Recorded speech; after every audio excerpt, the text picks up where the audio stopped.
पिता की भूख।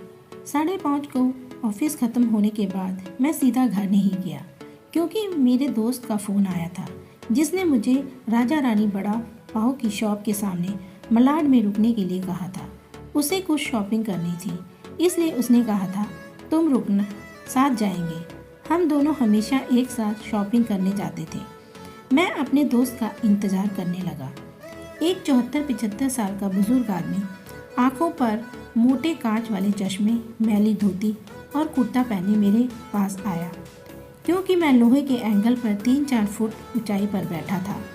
उसने मेरे घुटने को छुआ और बोला, बेटा एक बड़ा पाव खरीद कर दे दोगे तो बहुत अच्छा होगा, बहुत ज़्यादा भूख लगी है।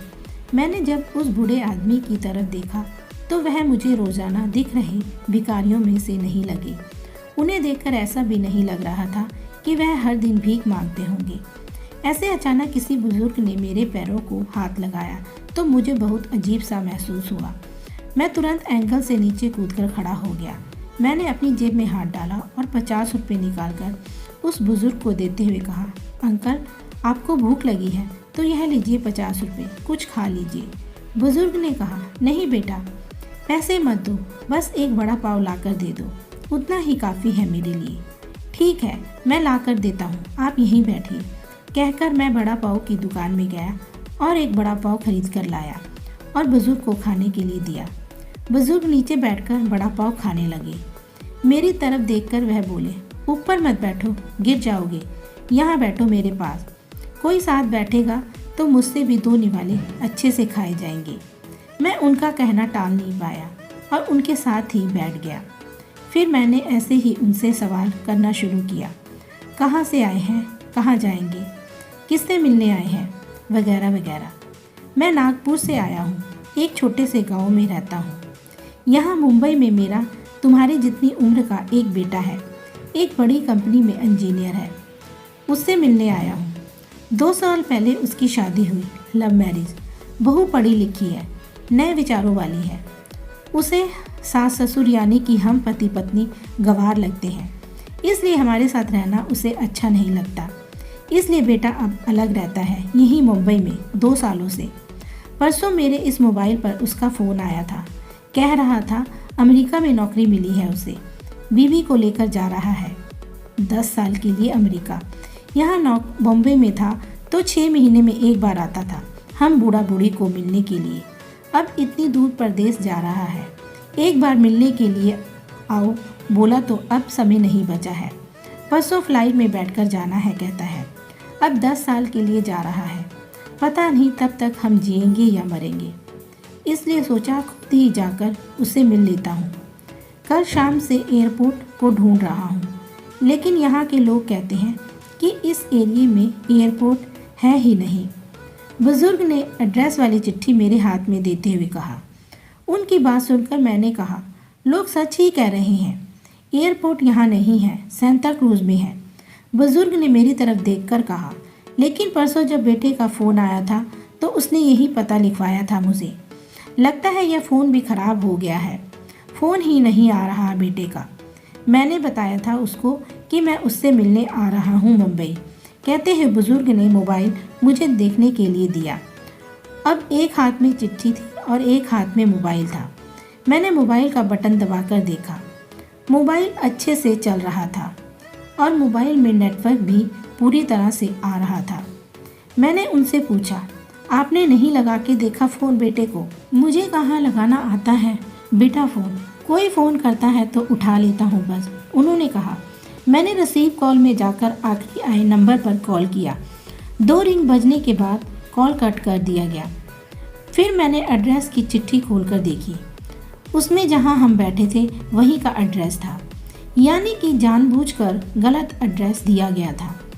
मैं समझ चुका था कि गलत पता देकर लड़का अपने माँ बाप को टाल रहा था और अब उनका फ़ोन भी नहीं उठा रहा। मुझे यह भी मालूम पड़ चुका था कि जिस प्लेन में सवार हो चुका था वह प्लेन कभी का उसके माँ बाप की दिशा में उड़ने वाला नहीं था। तब तक मेरा दोस्त वहाँ आ गया और बोला, चलो शॉपिंग करने चलते हैं। मैंने उसे 2 मिनट रुकने के लिए कहा और बुजुर्ग की तरफ देखकर सोच में पड़ गया। मैं समझ नहीं पा रहा था कि अपने बेटे की तरफ से होने वाली धोखेबाजी को यह बुजुर्ग समझ नहीं पा रहे थे या फिर खुद का बच्चा उनके साथ ऐसा व्यवहार कर सकता है, यह वह स्वीकार नहीं कर पा रहे थे। मैं बुजुर्ग से बोला, अब तक तो आपका बेटा जिस प्लेन में बैठा है वह उड़ चुका होगा। मुझे नहीं लगता कि अब आप उनसे मुलाकात हो पाएगी, इसलिए अच्छा यही होगा कि आप वापस घर लौट जाएं और आंटी भी आपका इंतज़ार करती होगी। मेरी बात सुनते ही अगले ही क्षण उनकी आंखें भर आई। पूछा, अंकल मैं कब से आपके हाथों में यह डब्बा देख रहा हूँ, क्या है इस डिब्बे में? मोतीचूर के लड्डू हैं, मेरे बेटे की पसंद के, उसकी माँ ने भेजे हैं उसके लिए खुद बनाकर, बुजुर्ग ने कहा। बुजुर्ग वह डब्बा मुझे देते हुए बोला, यह लड्डू तुम खा लेना, तुम भी मेरे बेटे जैसे हो। अगर उसकी माँ को पता चला कि बेटा मुझसे नहीं मिला तो उसे बहुत दुख होगा। आंसू भरी आंखों से वह मेरी तरफ देखने लगे। घर जाने के लिए भाड़े के पैसे देते हुए मैंने उनके हाथों पर हाथ रखा और बस में बिठा दिया। मैं निशब्द होकर बुजुर्ग की तरफ देखता रहा और वहीं बैठा सोच रहा था कि कोई बेटा अपने बुजुर्ग माता पिता के साथ ऐसे कैसे कर सकता है। घर पहुंचकर आधी रात तक मैं सो नहीं पाया। रह रहकर एक ही सवाल मेरे मन में उठ रहा था। एक बड़ा पाँव की भीख मांगने वाला वह बेचारा आदमी भूख से बेहाल होने के बावजूद भी अपने साथ लाए उस मोतीचूर के लड्डुओं में से एक लड्डू खुद नहीं खा सकता था क्या? अपने बेटे से इतना प्यार।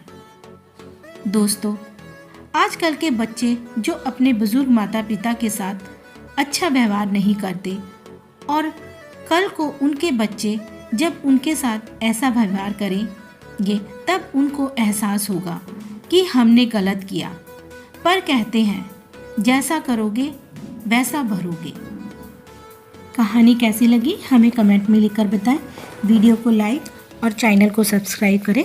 थैंक यू, धन्यवाद।